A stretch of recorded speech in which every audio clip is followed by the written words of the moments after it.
여러분 안녕하십니까? 오승종 변호사입니다.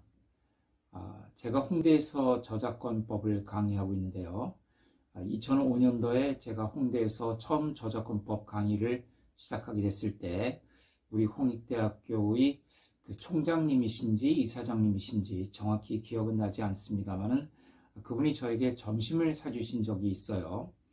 그때 저에게 이런 질문을 하시더라고요. 우리 홍익대학교에 그 이중섭이라는 아주 유명한 화가가 계시죠. 그 이중섭 씨의 흰소라는 작품이 있습니다. 아주 유명한 작품인데요. 이 흰소라는 작품을 우리 홍익대학교가 소장을 하고 있다고 합니다.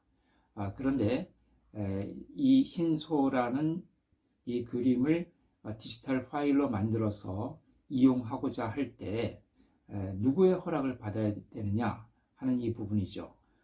이중섭 씨는 이제 사망을 하셨기 때문에 그분의 그 그림에 대한 모든 저작권은 그 유족들에게 상속이 되어 있습니다.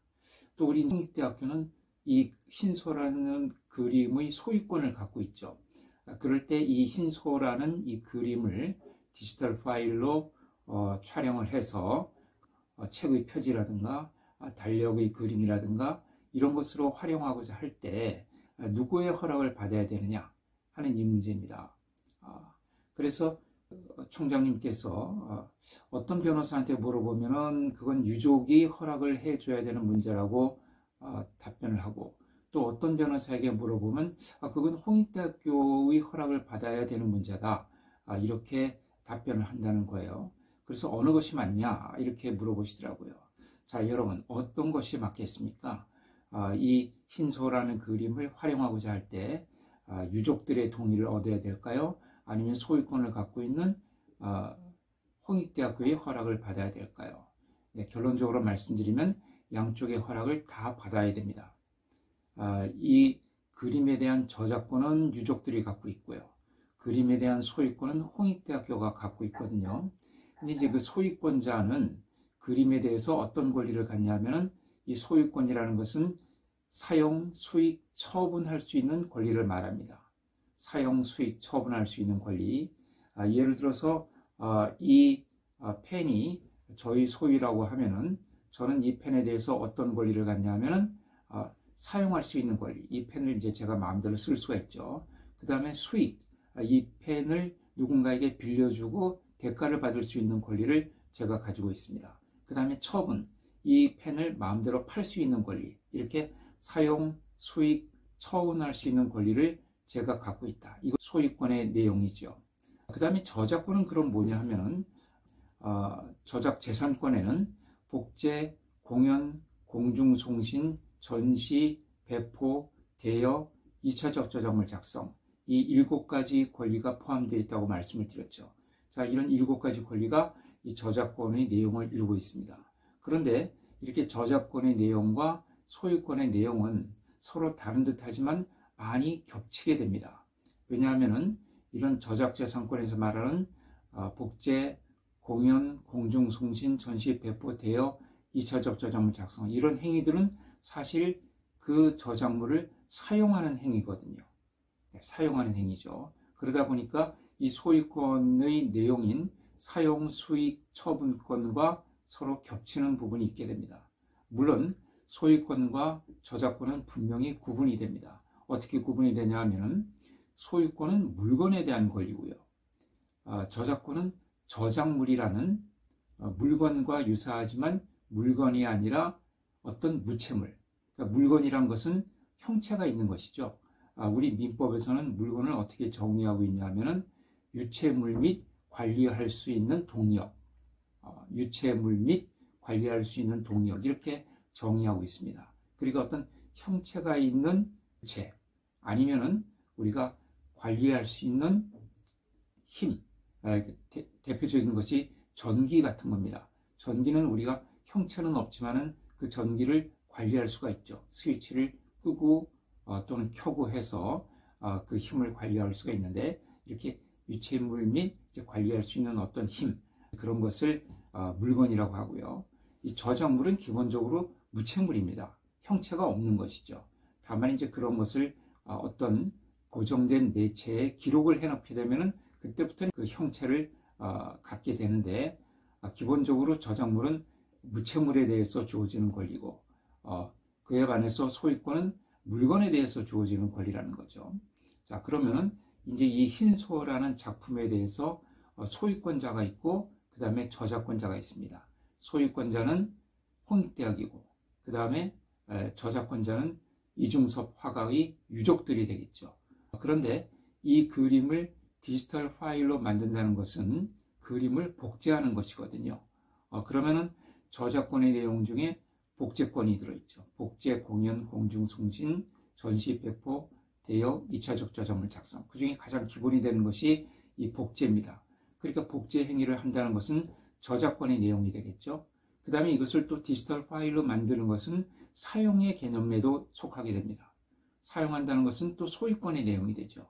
그래서 이렇게 하나의 디지털 파일로 만드는 같은 행위지만 이 행위는 저작권법에서 보면은 복제에 해당이 되고 소유권의 입장에서 본다면은 사용의 개념에 속하게 됩니다. 그래서 이 디지털 파일로 만든 행위 자체는 둘 다에 속하기 때문에 양쪽의 허락을 다 받아야 되는 것이죠. 어느 한쪽의 허락이라도 받지 않으면은 그것은 만약 홍익대학교의 허락을 받지 않고 디지털 파일로 만들게 되면은 그것은 홍익대학교가 가지고 있는 소유권을 침해하는 것이 되고요. 이중섭 씨 유족들의 허락을 받지 않고 디지털 파일로 만들게 되면은 그것은 저작권의 내용인 복제권을 침해하는 것이 되겠죠. 그래서 이런 디지털 파일로 만든다는 하나의 행위지만 그 행위를 하기 위해서는 양쪽 허락을 다 받아야 되는 것입니다. 그래서 예를 들어서 고호라는 그 유명한 화가가 있죠. 이 화가의 작품을 전시를 한다. 그런 이제 전시회가 있지 않습니까? 그 전시회에 가서 내가 허락 없이 사진을 찍어도 되느냐? 물론 고흐라는 작가는 이미 사망한 지가 70년이 훨씬 넘었습니다. 그러니까 저작권은 이미 소멸이 됐죠. 그러면 그 사진을 제가 마음대로 찍어도 되느냐? 그렇지 않습니다. 그 사진에 대해서 소유권을 갖고 있는 사람이 있거든요. 아마도 무슨 고흐 재단이라든가 아니면 무슨 박물관이 되겠죠. 그런 단체나 그런 개인이 이 고흐의 작품에 대해서 누군가는 소유권을 갖고 있을 겁니다. 그 소유권자의 허락 없이 사진을 찍는 것이 되기 때문에 그것은 그 소유권자의 소유권을 침해하는 것이 됩니다. 그래서 비록 저작권은 소멸됐지만은 그런 작품을 함부로 촬영해서 이용해서는 그 소유권을 침해하는 것이 되겠죠. 이렇게 이 소유권과 저작권은 분명하게 구분되는 것이고 그 권리가 서로 병존한다. 즉 둘 다 권리가 함께 존재할 수 있는 것이기 때문에 어떤 그 행위를 하기 위해서는 그것이 소유권의 내용도 되고 또 저작권의 내용도 되는 경우에는 양쪽의 허락을 다 받아야 된다. 이런 말씀을 드릴 수가 있습니다. 그래서 일본 사례인데 이런 사례가 있습니다. 안진경이라는 그 중국의 유명한 그 서예가가 있다고 해요. 이제 이분 옛날 사람이니까 저작권은 이미 없죠. 그 서예 작품에 대한 저작권은 이미 다 소멸이 됐는데 그 안진경이라는 이 서예가 쓴 이제 어떤 신첩이라고 이야기를 하더라고요. 아마 글씨를 써놓은 그 책인 것 같은데 그 신첩을 이제 누군가가 소유를 하고 있어요. 근데 그 소유자로부터 허락을 받아서 어떤 사람이 그 신첩을 촬영을 해 두었습니다. 그런데 이 소유자가 그 후에 바뀌었어요. 바뀐 이후에 이 사진을 촬영했던 사람이 그 촬영했던 이제 필름을 가지고서 그걸 인쇄를 해서 판매를 했습니다. 그러니까 이 소유자가 된 사람이 그것은 내 소유권을 침해한 것이다 해서 소송을 제기했거든요. 그런데 여기에 대해서 일본 법원에서는 그거는 소유권의 침해가 아니라고 판결을 했습니다. 왜 그런 판결이 나왔느냐 하면은 이 사람이 사진을 촬영할 당시에는 허락을 받고 했던 거거든요. 그러니까 그 원 소유자로부터 허락을 받고서 사진을 촬영을 했죠. 이 신첩을 사진 촬영했는데 그것을 소유자가 바뀐 이후에 활용을 한 것입니다. 그러나 일본 법원에서는 어쨌든 그것은 허락을 받고 촬영된 사진이기 때문에 그 후에 소유자가 바뀌었다 하더라도 그것을 활용하는 것은 그 소유권에 대한 침해가 되지 않는다고 판결을 했습니다. 그런데 이제 그 후에 또 어떤 사건이 있었냐면은 이제 어떤 사람이 광고용으로 쓰기 위해서 아주 신기하게 생긴 에드벌룬, 풍선이죠. 그 풍선을 독일로부터 수입을 했습니다. 그래서 이제 이 에드벌룬을 누군가에게 빌려주고 대가를 받을 생각을 했던 거죠. 그래서 실제로 이 에드벌룬을 어떤 단체의 선전용으로 빌려주고 대가를 받기도 했습니다. 그런데 이 에드벌룬이라는 것은 이제 공중에 띄워져 있잖아요. 그러니까 누구라도 이것을 촬영하기가 쉽게 돼 있습니다. 그런데 실제로 어떤 사진 작가가 공중에 띄워져 있는 이 에드벌룬을 사진으로 촬영을 해가지고 그것을 다른 사람이 달력이라든가 포스터 같은데 사용할 수 있도록 해준 겁니다. 그래서 이 에드벌룬의 소유자가 이 에드벌룬을 함부로 허락 없이 촬영을 해서 누군가에게 대가를 받고 팔았던 그 사진 작가를 상대로 해서 소송을 제기했습니다. 그런데 여기 대해서 일본 법원은 그 사진 작가가 이 에드벌룬의 소유자의 허락을 받지 않고 함부로 사진 촬영을 한 것은 그 에드벌룬의 소유권에 대한 침해가 된다 하고 이렇게 판결했습니다. 꼬리긴닭 사건이라고 있습니다. 꼬리긴닭이 공작새는 아닌데 아주 특이한 종류의 닭인 것 같아요. 뭐 일본에서는 천연기념물이라고 하던데 누군가가 이 꼬리긴닭을 소유하고 있습니다.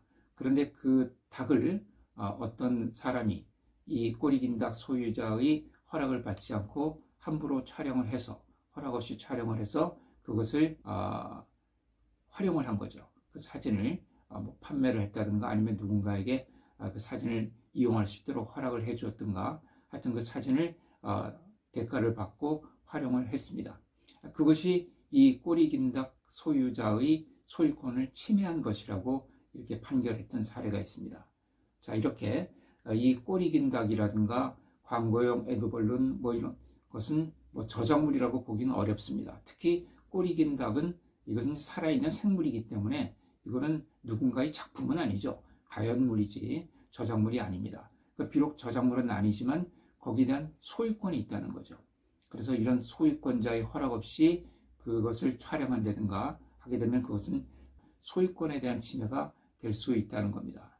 자, 우리가 그 유튜브 영상을 촬영하거나 할 때 다른 사람의 어떤 진기한 물건이나 이런 것을 이제 촬영하는 경우가 있을 수가 있습니다. 그럴 때 그것이 설사 저작권에 대한 문제는 걸리지 않는다 하더라도 그 소유권자의 사용 수익 처분권을 침해하는 그런 경우가 될 수가 있다는 거죠. 특히 사용 수익권, 그러니까 그 진기한 물건 또는 설사 진기한 물건이 아니라 할지라도 어떤 그 사용 가치가 있는 누군가에게 빌려주고 사진을 촬영하게 해주고 대가를 받을 수 있는 권리, 그런 권리를 침해할 수 있는 소지가 있기 때문에 다른 사람의 진기한 제품이라든가 이런 것을 함부로 유튜브 영상이라든가 또는 블로그 사진으로 찍어서 인터넷에 게재하는 것은 그 소유권자의 권리에 대한 침해가 될 수 있다 하는 점을 알아주실 필요가 있겠습니다. 그러니까 반드시 저작물이 아니라 하더라도 물론 그 물건이 저작물이라면은 그것은 저작권에 대한 침해도 되고 또 물건에 대한 소유권의 침해도 될 수가 있는 것이죠. 그래서 주의를 해둬야 될 것 같고요. 설사 그것이 저작물이 아닌 다른 물건이라 하더라도 그것이 진귀한 물건이라서 그 진귀한 물건인 경우에는 그런 것을 함부로 촬영해서 유튜브에 올린다거나 블로그 사진으로 게재하는 것은 위험할 수가 있다. 특히 요즘 보면 사람들이 반려견을 많이 키우고 있지 않습니까? 그런 그 다른 사람의 반려견이라든가 이런 것을 함부로 촬영하는 것은 그 반려견 소유권에 대한 침해가 될 수 있다 하는 점을 알아두시면 여러분들이 이런 유튜브 영상 제작하는데 참고가 되실 수 있을 것 같습니다. 네, 오늘 영상이 여러분들에게 도움이 되셨기를 바랍니다. 네, 감사합니다.